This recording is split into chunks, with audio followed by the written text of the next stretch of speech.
All right, so this is what we are going to learn today. We're going to talk about room tags. So here's our conference room, office, and also has our room numbers underneath that label. If you click on it, if you come to properties, you're going to see that it shows a room tag, and you can actually change it. You can do room tag with area, with volume.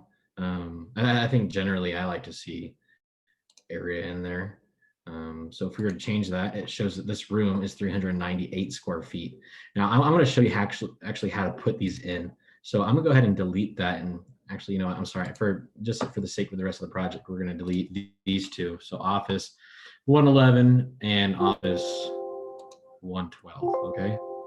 So we deleted those. All right. So I'm going to come up here. This is on your architecture tab, room and area. Okay. So we have all these options right here.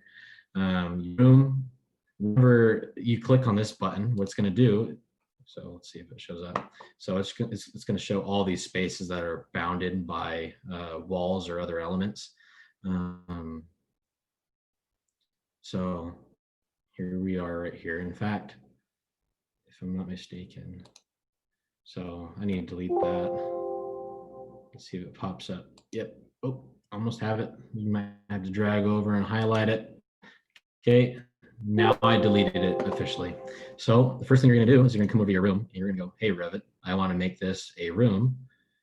And I'll put it in the middle. I like it in the middle. I don't like it everywhere else. It looks kind of sloppy. And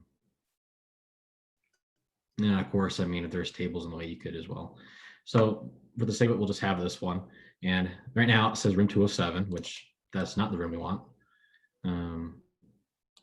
Let's show me my section cut. So let's take that let's hide it. Okay, there we go. Now I can click on this and it's going to reference my level 1.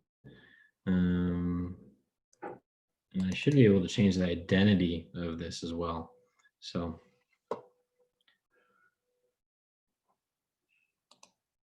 see how we can do that. It's being a little difficult with me right now. If I remember right, what I would do is I would select it and I would edit it. But maybe I have to come over. Yeah, there you go. So we knew that was going to be 101. You can change it to the room numbers you want it to correspond to, or you can come up here too. Okay, maybe this is why everyone else puts it in a different spot. That way it doesn't mess with other elements. Okay, so I'll click on it. I can rename it. I can go office 1. Okay. And now the reason why I'm not going to be doing the other room right now is actually I want to show you this. Okay. So I'm going to delete that wall. Okay. So now there is no longer a wall there. So you're going to see this setup in a lot of church buildings. Okay. So in my hometown church, we'd have one giant room and there'd be 2 doors, and then there'd be a partition right here that was kind of like a, I don't know what you would call it, but I want to call it an accordion partition, where it could, you know, kind of like a slinky or kind of like an accordion. It can slide out of the way or divide the room. And it has some, I guess, it's kind of like a sound barrier, but then again, it's just like a heavy plastic curtain that folds up. So if you wanted to portray that, okay, so right now it has the entire room being selected as 207. If you want to portray that, you can actually come back to your architecture tab. You can go to room separator, and you can go ahead and let's see if we just want to do it right down the middle, kind of roughly. Okay, so that's going to separate our room. So now we'll go to room again, and I click on room. Now it's separating as a separate room. Okay, and of course you can change it to office 2, and you could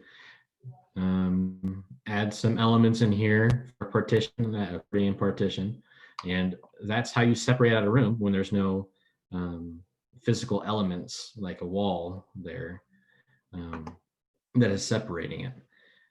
And also, I mean, here's tag room. It's the same thing pretty much. It's just going to give you a generic name, room, and it's going to give you the next number from the one before. So cool tools in there. So here's area. So creates an area defined by walls and boundary lines. That's another thing you could do. I like using that whenever I'm doing concrete pads. So in fact, let's take this guy. I want to isolate this. So let's come down here and let's, oops, I'm sorry. I need to click on this guy. Let's click on this and I need to reset that. So let's reset it.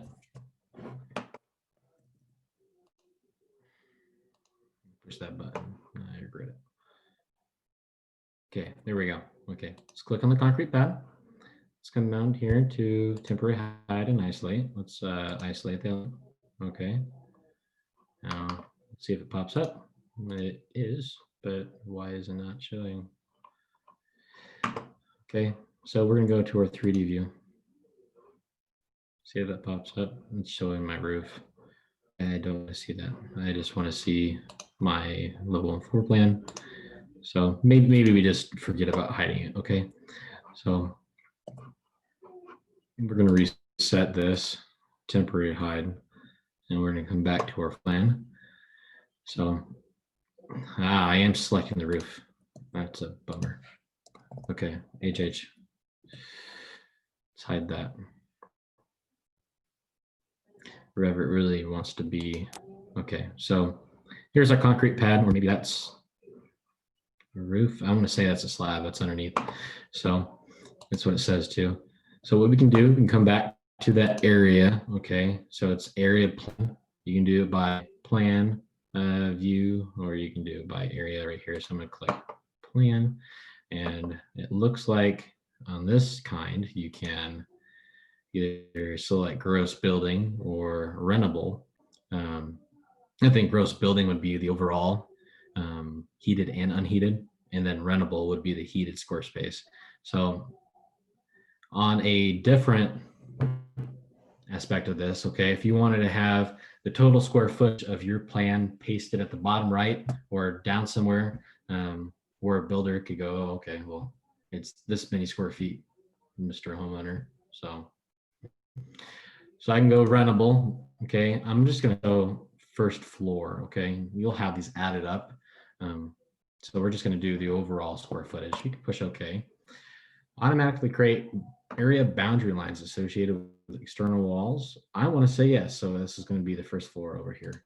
Okay, so I'll push yes, and it's going to show me where these boundaries are. Okay, and where